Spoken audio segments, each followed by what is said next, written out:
নির্মিত হবে বাংলার প্রথম স্পাই ইউনিভার্স মাল্টিকাস্টিং এই বিগ বাজেটের সিনেমাটি। এই অসম্ভবকে সম্ভব করতে যাচ্ছেন এই সময়ের অন্যতম জনপ্রিয় তরুণ চিত্র পরিচালক অরণ্য মামুন। সিনেমাটি বাংলাদেশ, কলকাতা ও মুম্বাইয়ের 3টি প্রযোজনা প্রতিষ্ঠান মিলে নির্মাণ করবেন।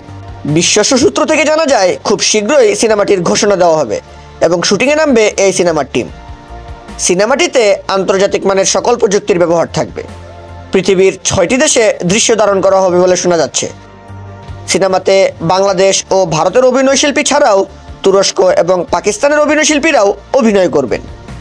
তবে সিনেমাটিতে নায়িকা কে থাকবে তা এখনও জানা যায়নি।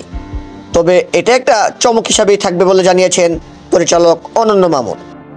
শাকিব খানের দরদ রিলিজ দেওয়ার পরই এই স্পাই ইউনিভার্স সিনেমার ঘোষণা দেওয়া হবে বলে জানিয়েছেন তিনি আরও বলেন, এই সিনেমাটির জন্য বাংলাদেশের সবচেয়ে বড় 3জন সুপারস্টারের সাথে কথা হয়েছে আমার। তারা সবাই খুব আগ্রহী এই কাজটি করার জন্য। তিনি বলেন, আমি দরদ নিয়ে বিশ্ববাজারে ঢুকব, তারপর বাংলাদেশের ভালো ভালো সিনেমাগুলো আমি সারা পৃথিবীতে ছড়িয়ে দিতে চাই। গ্লোবাল মার্কেটে আমাদের জায়গা আমাদের নিজেদেরই করতে হবে, তাই আমার এই আমি চেষ্টা করব, আপনারা পাশে থাকবেন। অরণ্য মামুনের কথা যদি সত্যি হয় আর সাকিব নিশু শুভকে যদি একই সিনেমা একসঙ্গে পর্দায় আনা যায়, সেটা হবে বাংলাদেশের সিনেমা জগতের এক বিরাট ইতিহাস। এই সিনেমার নাম এখনও চূড়ান্ত হয়নি, চূড়ান্ত হলে জানিয়ে দেওয়া হবে। বাংলা সিনেমার নতুন নতুন আপডেট পেতে চ্যানেলটিকে সাবস্ক্রাইব করে রাখুন। ধন্যবাদ।